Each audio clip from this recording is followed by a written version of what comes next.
welcome to my channel.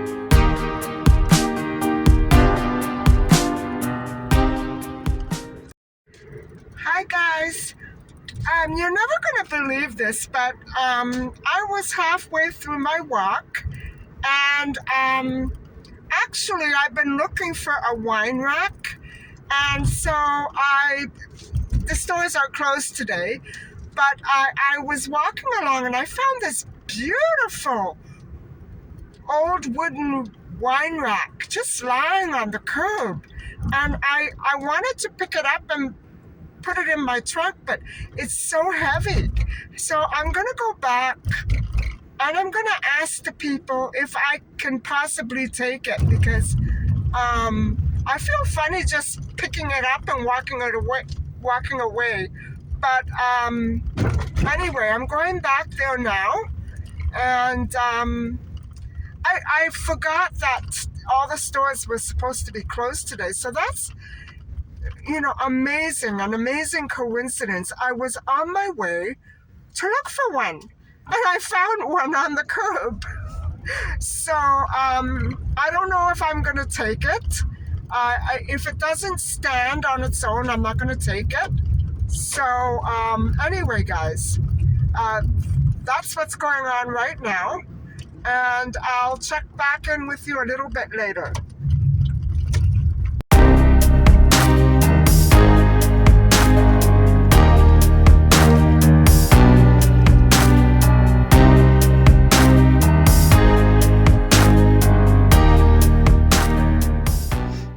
Well, guys, it didn't fit in my trunk. People were helping me get it in.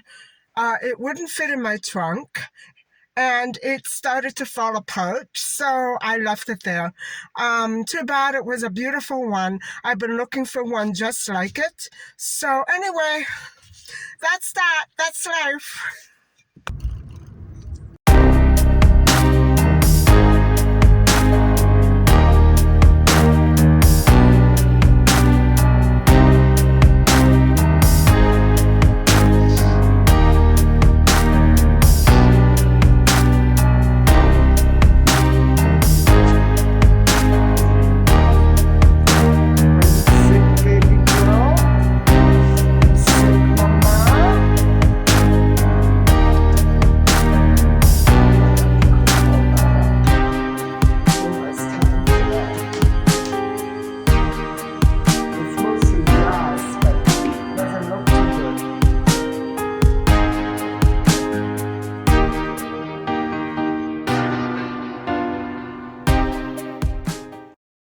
Hi guys, so I had my supper and I'm ready to sit down and talk to you.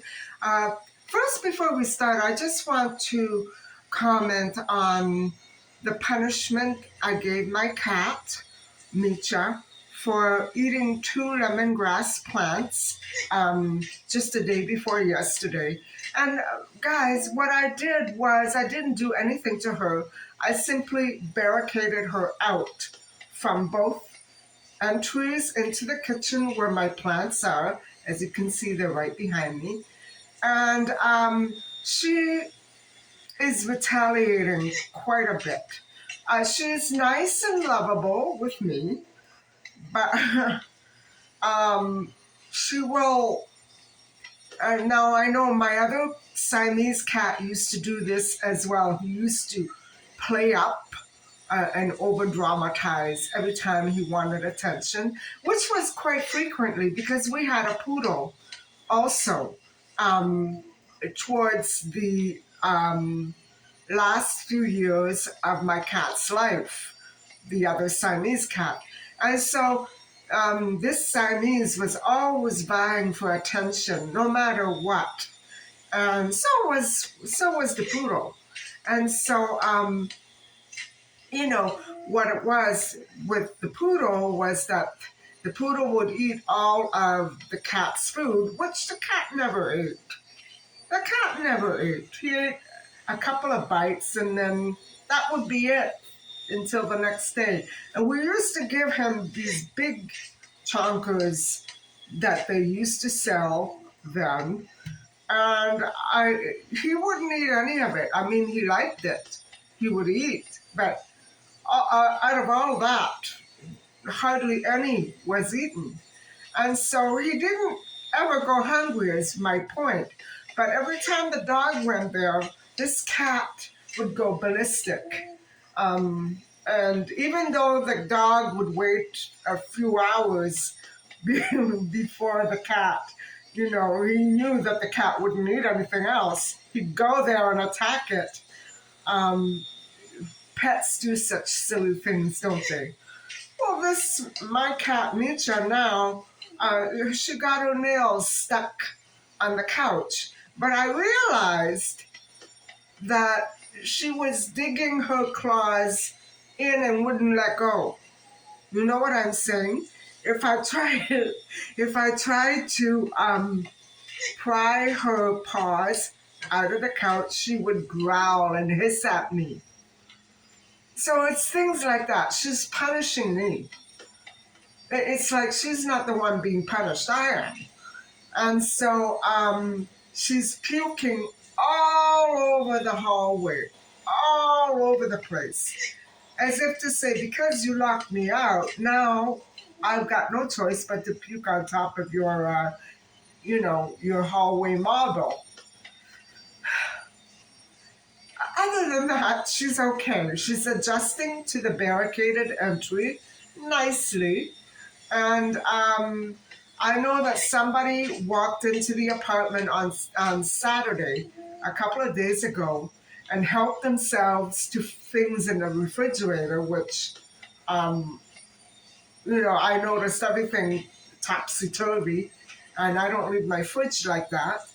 And so I noticed that this and the door were wide open. So I knew somebody came in.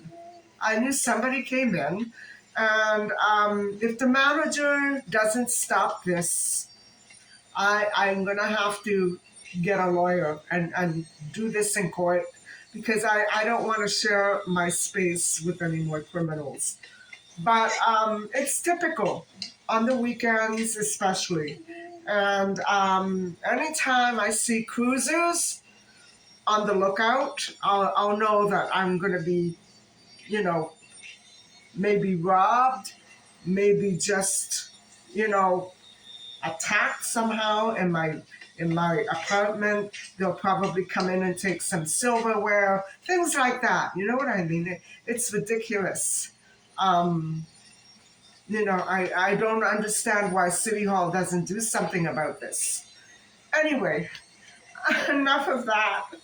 I had a very interesting walk, and I'm disappointed about the wine rack because it was beautiful, but it was just way too heavy for the trunk, and it wouldn't go in. It was too thick and wide.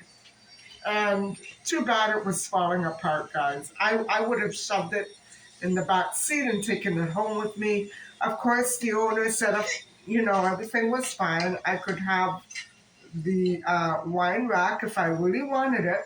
And so, but when it started falling apart, I left it there.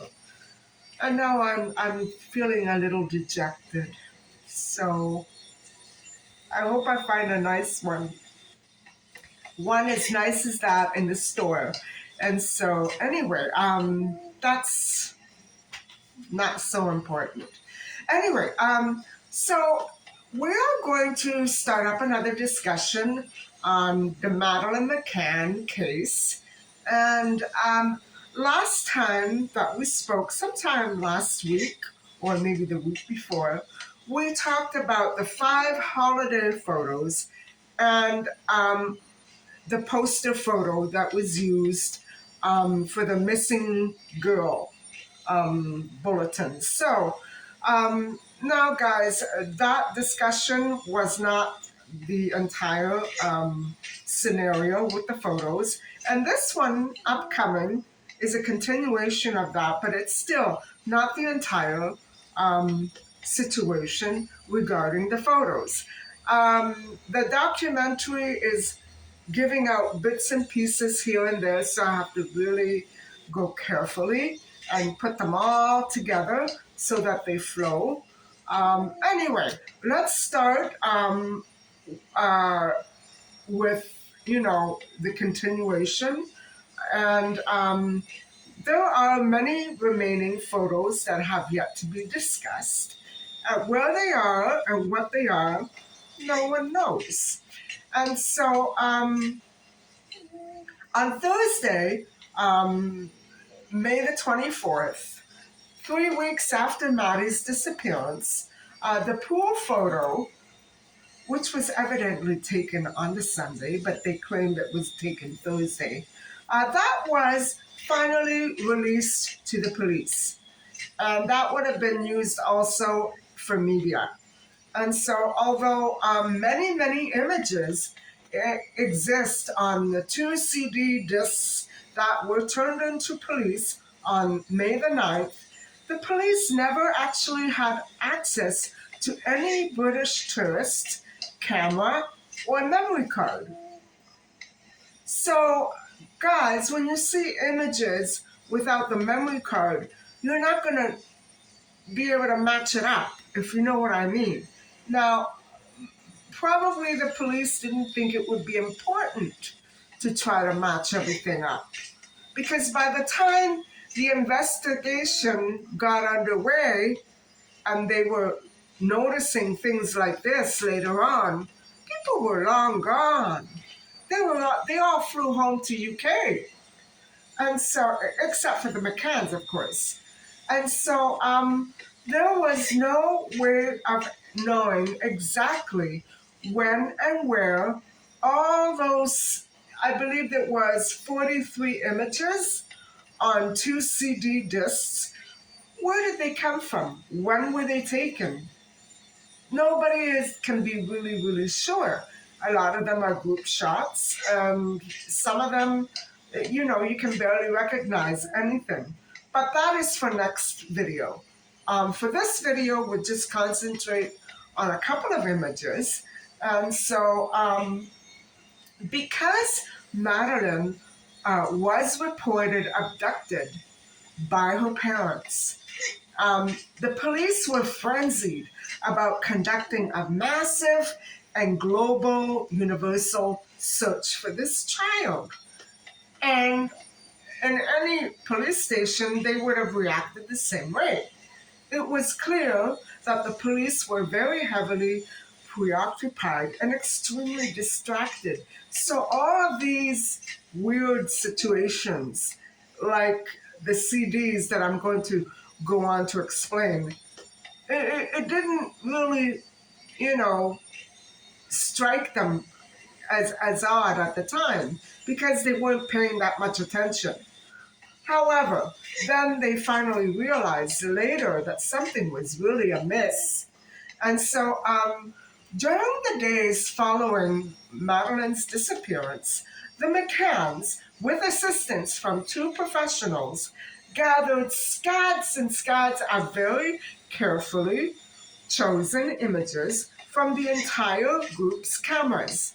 So they pooled together all these images and shoved them on 2 CDs, which turned out to be about 43 images. That's what I understand. Now, this is a confusing documentary because it goes back and forth from one topic to another, so it's kind of hard at times to follow exactly what he is saying about which groups of photographs. But that's what I can understand. And so all these images that were on the CDs were very carefully chosen. For one reason or another, I don't know what that may be. nothing incriminating ever was put on the disc. And what happened was all those images that were on the disc were all that the police had to go on. So those were the ones that were prepared for the media and for the police. Now, two different police stations went over and analyzed those CD images. The pros who assisted the McCanns were Alex Woolfall and Michael Wright. They were a public relations team that specialized in, why of all things, crisis management. Okay, yes, of course, losing a child is a crisis, but typically, everybody, this team in particular, dealt with crises that made the persons in need of assistance appear to be criminal. And so that's what I find shady about this, and so does Richard Hall. And incidentally, we are doing a review of Richard Hall's 4-hour documentary, and this is his take on the photos. I'm merely summarizing everything that he found for us. And so what happened was, guys, I don't like this part very much at all. They took money. They took £500,000, and so this crisis group. And so what happened was that £500,000 it was partly used for the media to keep pushing the abduction story for at least 1 year.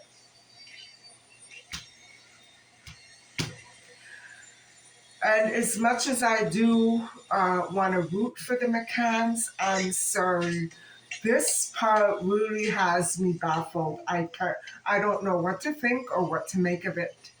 And so this team that was hired was probably why suspicion by police later fell on those people who continued to arrive from abroad to assist the McCanns in any way that they could. So anybody who came from abroad, whether they lived there or were tourists, they were immediately suspected of I don't know what, but they looked suspicious to the police.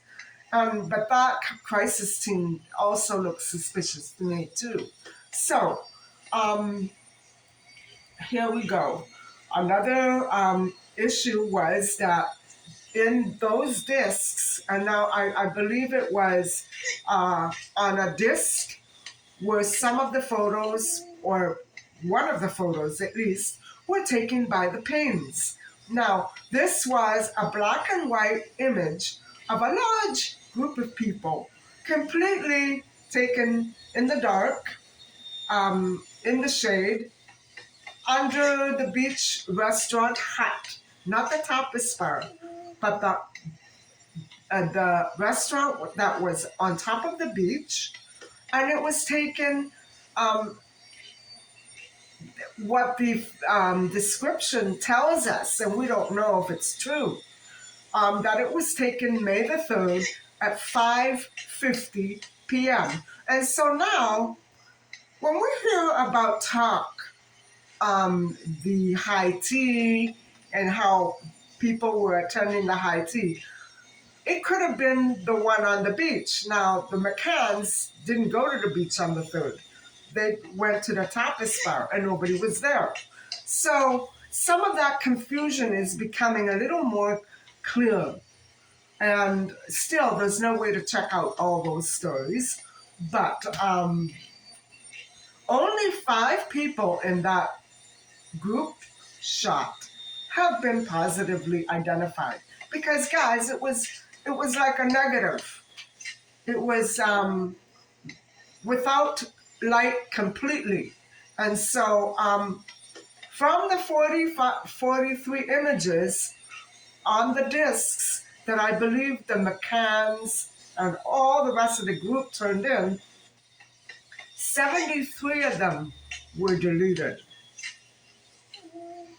Okay, maybe at the time they didn't realize they might need them, but they weren't even concerned about trying to get them back or just, here they are, we deleted some. It was weird, guys. Very weird. I don't know what to make of that.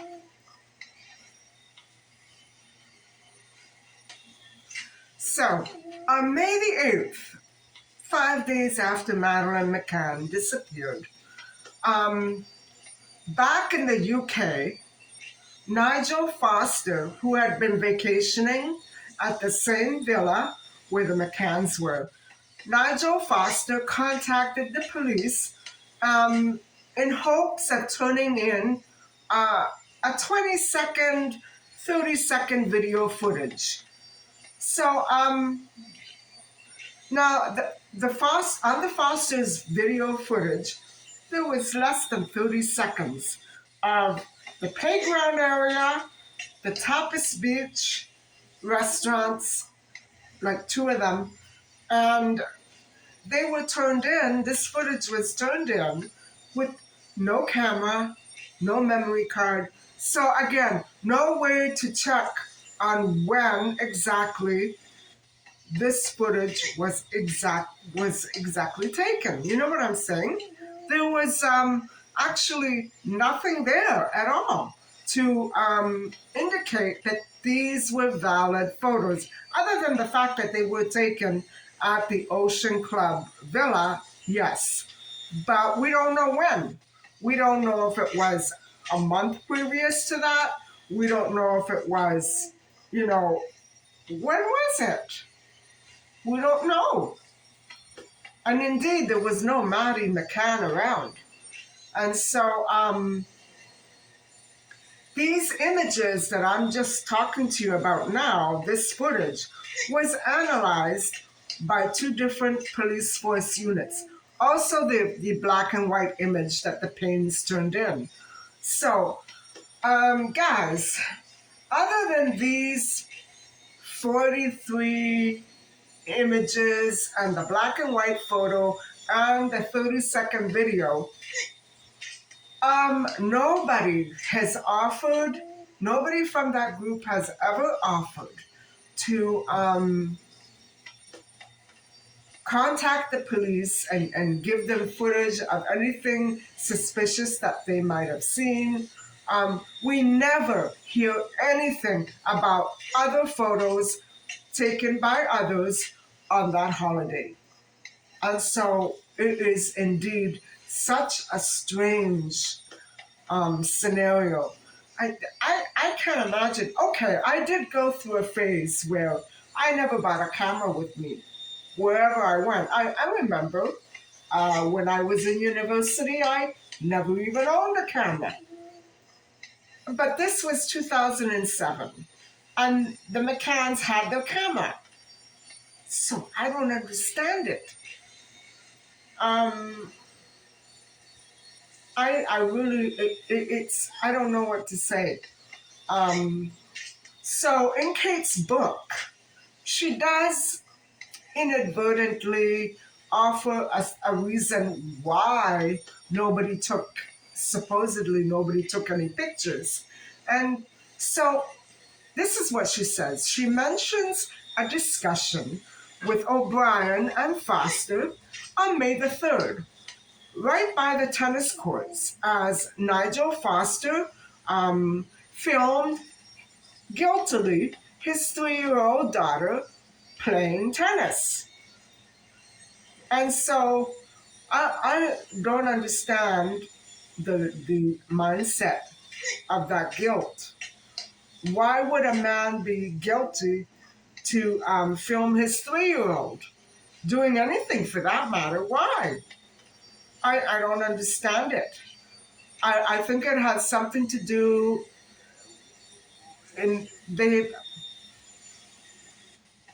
regardless of the fact that all these other photos that other people took are just not there. I think that the photos and they didn't want to emphasize the fact that Madeleine was not there, if you get my drift. And so the conversation that they had, whether it was real or not, between these three people, Kate, O'Brien, and Foster, implied that you really shouldn't be taking any pictures at all of your own children or any others. It's taboo. And it's a shame because that's what the world has come to now. Things are so bad with pedophiles that we can't do anything anymore. Um, it, that's what the conversation was like. Oh my God.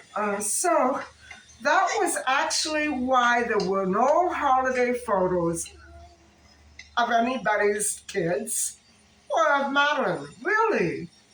Really? Can you imagine flying away on vacay with your family, bringing your camera, bringing your memory stick and your memory card, whatever, bringing your laptop, and then not taking any photos due to this ridiculous issue? Okay, it's a very real issue. But with your own family? Your own kids? Something was being covered up. Something. And so, you know, no, really, honestly, a loud and resounding no. That can't be true. It can't be true, especially of the McCanns, since we know that they photographed their children up until that point almost every breathing minute of their life, especially Maddie. So, no, I reject that. I reject what Kate says in that book. I believe that somebody was guilty about something concerning Madeleine, and something happened to Madeleine, and there's a cover-up. I don't know what else to think. Man, this case is so mind-boggling. It's very frustrating. And so, the only photo provided by the Paynes was the black and white group shot. And the only footage provided by the Fosters was a 30-second movie. And as I'm going to probably try to get into in the next video, the only footage or images captured by the entire clan were 43 blackened photos. But we're hopefully going to get into that. That is really shocking. Shocking. You're trying to find your daughter, if she is indeed missing, and there are no photos, just a couple? What is this? I can't figure it out, guys. I have to admit, I'm really, by now, okay, I understand the McCanns are proper and upright professional people. But right now, the situation here is not making them look that great. And not indeed just them. The whole clan. What is going on here? And I just don't want to believe that the McCanns were involved in anything criminal. I think maybe it could indeed be that there was a child in that group that was in trouble with the law. Maybe, I'm just hypothetically thinking. And they didn't want that face to show up in any of these pictures. They were hiding something.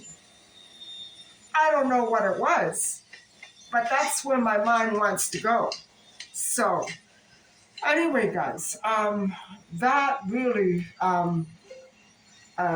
took a lot out of me. And we find out just after this discussion about the photos that within those few days, a very high-powered secrecy pact was confirmed and agreed upon by a special group that was affiliated with the police and the government.